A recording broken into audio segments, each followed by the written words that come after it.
So I'm going to start out with a shout out. I got a text that made my week during rehearsal with Cody. My current bass teacher, Nate Marsh, texted me and said that he loves our podcast and that he really appreciated the care that we put into music, basically, and that it helped him get through a tough time. I didn't find out until a day or two later that he'd lost his grandfather, so that was the tough time he was referring to, I presume. I just hadn't checked Facebook in a bit. And also, if you've been on Facebook, you can see that Nate's car was stolen a couple weeks ago and was recovered but was basically totaled. And so just a lot of stuff going on. On top of that, he's moving, just finished his master's. I mean, all kinds of stuff going on in life. And the reason I wanted to give Nate a shout out is not only because of the nice text, but he has a GoFundMe going on to help pay for a new car, help pay for the cost of having a car stolen, which is not fully covered by insurance because... Well, I think he had gear in there. Gear. Yeah. And when you have an old car, you don't get enough money to buy a new car. Not now, you don't. I mean, and that would be the same situation if either of our cars got stolen. We have old cars, and so I actually went and got a GPS tracker and put it in my car, like the next day. Like I ordered it as soon as I heard that. Well, how many people do we know? Yeah, it's bad in Denver right now. Yeah. And so anyway, he has a GoFundMe open, and I've donated to it. And I'm not trying to brag about, being generous or anything, but I wanted to point out that the reason I really feel like being generous to Nate is because he's one of those people who has been generous and gracious in every interaction I've ever had with him. So before I started taking bass lessons with him, he would run like a funk jam at Live at Jack's. Yeah. That I went to several times. It was, Earth, Wind, and Fire and Stevie Wonder, stuff like that. Really fun stuff to play. And sometimes I would play all right, and sometimes I would screw up royally. There was at least one time that I got a little too drunk, and I tried to play and sing something that really I didn't have the ability to do both at the same time. And he was never nothing but gracious and encouraging, and it just really made an impression on me. So I just want to say, like, what goes around comes around. If you put positive stuff out there, people will be there for you when you have need. And he's seeing that in his GoFundMe. I mean, he exceeded his original goal just to cover the difference between, I don't know, insurance and something else. Like there was a small gap. He exceeded that in less than a day because he's a good person and people are showing up for him. So anyway, shout out to Nate Marsh.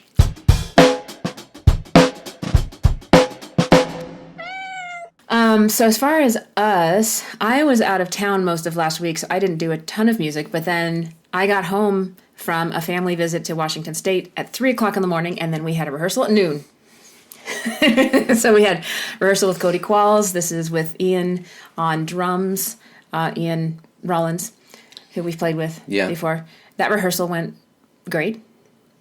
Yeah. Great. I mean, now that we've all played together and we've done a gig together, it's pretty smooth. Yeah, it was funny how Ian mentioned that it just seemed like night and day. He had done one gig with Cody, but having done the material a couple of times, now it just seemed so easy. And a complicating thing with Cody is we are on tracks for 90% of it. There's not much room for mistakes. Yeah. So Ian, as the drummer, has to start the backing track, and then what he's hearing in his head is the backing track and the band in the room and a metronome that he has to stay on perfectly. Right. And we aren't all using in-ears, so we are not hearing the backing. The rest of us are not hearing the backing track. Right. So we just have to go by him. So he's the leader. And that's how, when we've used backing tracks, that's how we ran it. I mean, that's the only way to run backing tracks, but... No. I mean, you could have everybody on ears and hearing the tracks. It's the best way. It's what I meant. Gotcha. Yeah, it's the best way to do it. But it's a lot of pressure for a drummer, and it's a lot to remember, and Cody's material is not easy. I mean, it's not the most complicated in the world, but there's plenty of, like, every time around on a certain section it's a little different, or there's stops, or there's this, or there's that. Yeah, but it's just amazing what having even one gig under your belt with a project makes it so much easier. Like all of a sudden it's like we talk, I say it all the time, like a gig is worth 10, 50, 100 rehearsals. You know what I mean? It's like you don't know until you get it live and you get it rolling. Yeah. Like, oh, okay, now I got it. Like, you know. Something happens. I would be curious about what happens in the brain that solidifies things so well in a gig and why we can't seem to manage to do that in a rehearsal. That's really interesting. I mean, you'd think it was the crowd, but I don't personally care about the crowd very much. So, like... I wonder if it has to do just with, like, the mental state of knowing that the pressure's on and there's no do-overs. And I wonder bet that's it. And I wonder if you could approximate that by doing a dress rehearsal in a different location than you normally rehearse. That's an interesting idea. Yeah. Yeah. I mean, we did a dress rehearsal for an AO show. Right. Intentionally. When we had lights. How would we... Oh, lights were running off of Show Buddy, which was triggered by tracks. Right. So I had all these lights I'd set up, and they were controlled by DMX controls from Show Buddy. So Show Buddy would send both light signals and the audio to the drummer. Right. So, right. Yeah. Right. So I had all this synchronized lighting going on, and to test it, because there's a lot of room for failure in that stuff. To test it, we packed all the lights up, and we went to what used to be the Broadway location of Rocket Space and set everything up. Oh, that's right. Yeah, that's where it was. And ran the show, recorded it on video, like ran it as if there was an audience in front of it. Yeah. In front of us. And then it was actually really good to see that for feedback too, to like see what the lights looked like and how we looked. Right. Yeah, exactly. Yeah. Which, to clarify, I don't mean that I don't care about the crowd. Like, I'm, of course, thrilled that people come to see us, and it's so nice that people do come see us and support us. But it doesn't, like, make you have a different mental state? I mean, it probably does, because I'm performing, which you're not doing in rehearsal, but it's also, like, it could be 10 people, it could be 1,000, it could, you know what I mean? I don't really, like, at this point, like, how many people it is, or... Mm-hmm. I don't feel a pressure from the audience. But you're very aware of the audience, so that's fair. I'm it is a factor. Yeah, but I don't feel like, oh no, if I can't mess up because there's X number of people. Like I don't have that anymore. Yeah. You know, I don't either, because we played at Parker Days. I guess we can move on to that. Yeah, right. We played on the main stage of Parker Days on Saturday evening. Yeah, and that's a pretty big crowd. I mean, that's looking out to where faces are indistinct and far off in the distance. Thousands. Yeah. I mean, it was definitely thousands. And seeing some of the cell phone footage that people put up, it was a pretty big crowd. Yeah. Did not feel like it in the moment. Which is what I've said to you before. Like, I mean, having played up to 20,000 people, like, it often doesn't feel like that many. You know, every person gets to be that small in your field of vision, right? And you're really, it's sort of what... You can't distinguish them. Julian was saying about, Julian from the Petty Band went to see Paul McCartney at Wrigley Field, and said that, you know, Paul McCartney was clearly playing to just like the first couple. He got moved up to the second row. Amazing story. Yeah. But anyway, Paul McCartney was clearly playing to the first couple of rows, and that's because the first couple of rows is all that you really feel that much of a connection to. Yeah. Yeah. I mean, again, I'm overstating it. You, of course, you know, in a big crowd, and there you get the big cheer and whatever. Yeah. But especially outside, it kind of does kind of like fade off into the distance a little bit, and you lose the feeling that you're playing to, oh my gosh, I'm playing to 1,000 people. You're like, I'm playing to the 5 people I see in front of me, you know, like. Yeah. Is my experience. I don't know. Yeah. But Parker Days went great. Boy, when we saw some of those videos, like, people were losing their minds, screaming, and it didn't feel like that in the moment. It felt like polite applause after everything. That's funny. It was almost weird to just do an hour. It's so short for us. There's so many hits. Yeah. And, we've got that emotional kind of flow to the thing, and it was hard to, like, pack that in. I know, we got to compress it. Yeah.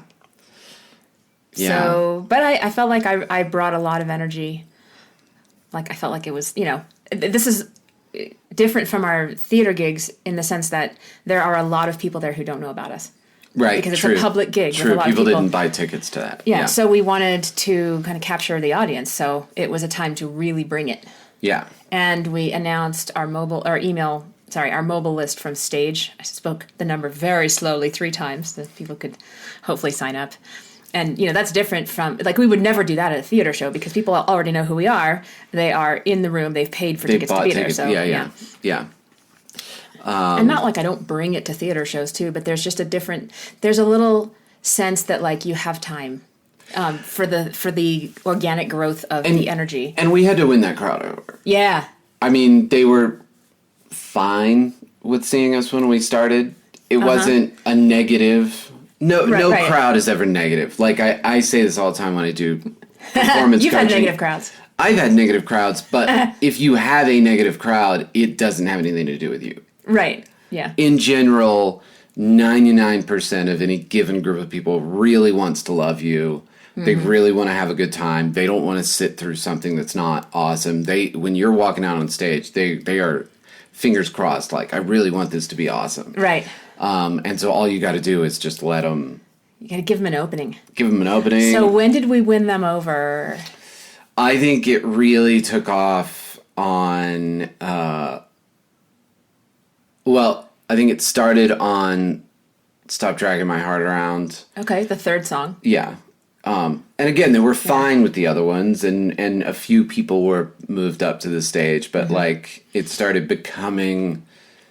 Everybody pushed up, Stop Dragging My Heart Around. And then really, and it's rough, because I don't know how we'd move it forward, which is what's hard about only doing an hour with the roller coaster thing we do. Love is a Long Road with Ari's solo. Oh, yeah, yeah. Which is kind of, I think in a way, that's almost you gotta wait a little while. You can't start jamming on the first few songs. You got to give it to them straight. But that's the spot in the show where you go, oh, this isn't just going to be the songs. Yeah, playing the songs like off the record. Great. Yeah, that's where this is a show. This is going to have some some talented musicians doing their thing. It's worth paying attention to. Yeah. Right. It deepens the song. It kind of breaks it open a little bit. Yeah. Yeah. And that's where people start. And that's where people really started moving up. And then I think the over-the-top moment was Edge of 17. Yeah. That was... Yeah. I was glad I did end up bringing the white skirt. So I always changed. Did you change? I did change. Wow.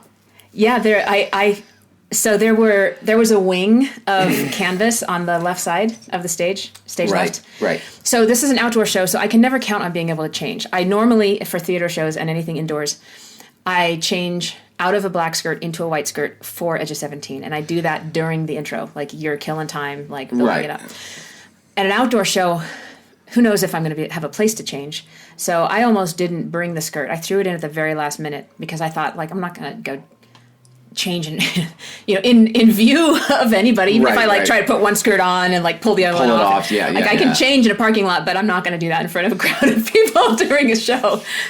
But I found like there was that canvas that was coming off the left wing of the stage, and then there was a little corner right there. Yeah.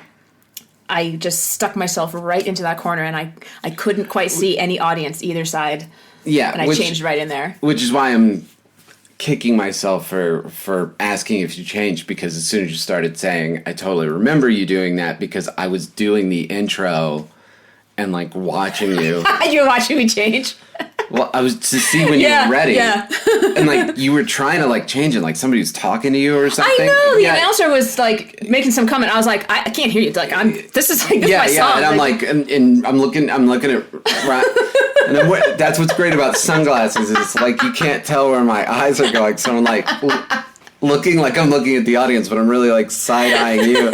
And then I'm like looking back at Ryan, and Ryan's like, "What the fuck? This is taking forever. Well, let's go.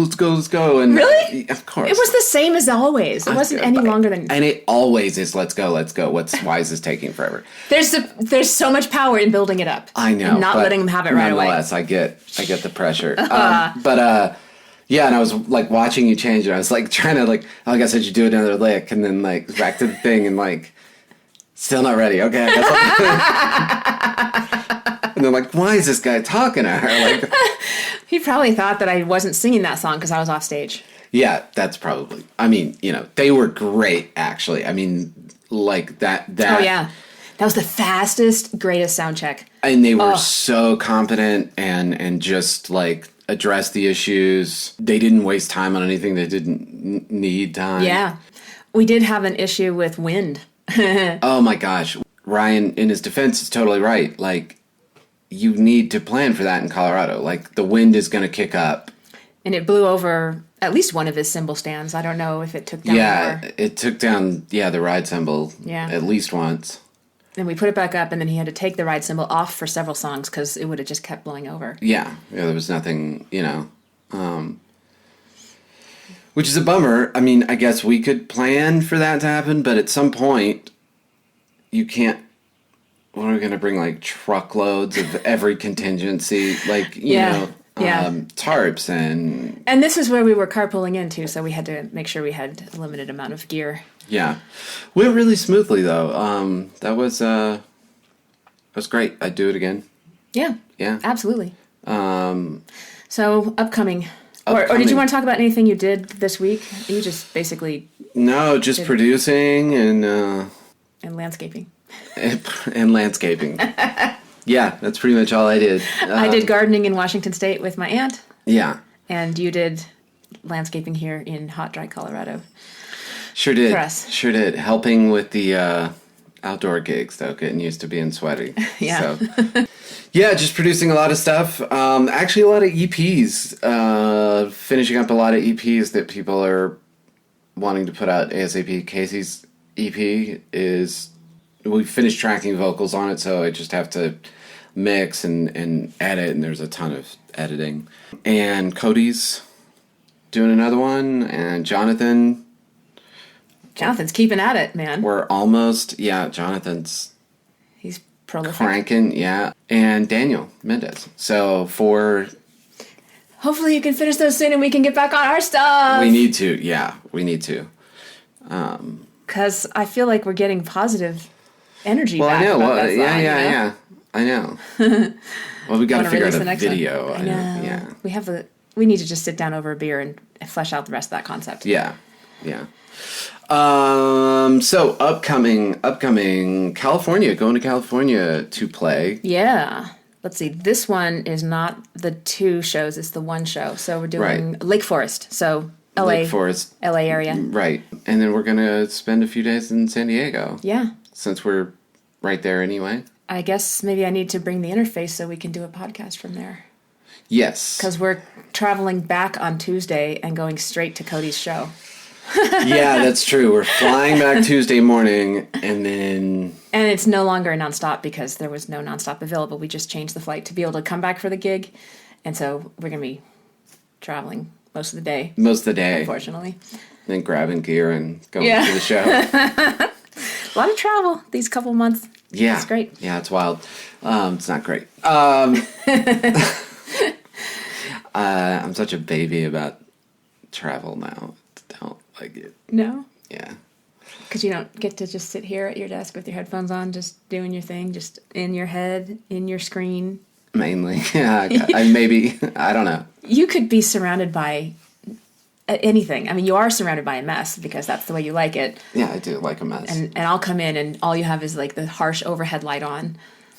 Whereas when I come in the room, I turn on those lights. Get some ambiance. Yeah. Makes it feel a lot better. A lot more creative and homey to me. But you've got the fluorescent shining straight down on you. Doesn't matter. I got the ambiance in my head. You are so not visual. I mean, but you are. It's funny. Yeah. That's interesting. You are not visual. I mean, at least you don't like stuff to be all neat and organized because it feels restricted and straight and like Yeah, yeah. Which is, I like stuff more that way. Right. But you have, like, when you help me dress for a music video shoot, you have great sense for what looks good. I guess when I pay attention to visual stuff, I do. I don't know. I really like visual art. I mean, don't have any gift for it. I don't know. I guess I just am not very in the place I am. I'm not. Right. Your surroundings are kind of incidental. They don't really affect your internal sense. For me, they affect my internal sense of self and mood a lot. Yeah. So it's interesting living together this way. Yeah, I know. What was I saying to you the other day? Like, if I don't think it would matter to me if I could like just live in a hotel for the rest of my life, and I don't think it would matter to me. Like, I really. I know. And here I am nesting, and I'm like, trying to get our place looking nice and comfy and something I'm proud of. Yeah. I mean, to be fair, also, though, I do want the yard to look nice. I spend a lot of time on that. Yeah. So it's not like I have no, Yeah. Again, like just when you turn on the attention. I guess that's it. Yeah. Anyway, little tangent. What it's like to live with this crazy person. Pretty rough. Sorry. Very sorry. Well, you have your spots to be messy. Yeah. You're so good at keeping the living room nice and clean, so that's a big one. I want you to be happy. I should get going. I got lessons and sessions. Right, cool. So, thank you guys again. Yeah. Have a great week. Hope to see you at a show. If we do see you, please say hello. Yeah. All right. Okay. We're taking a long time saying goodbye. So. Okay. Thank you. See you next week. Bye. Bye.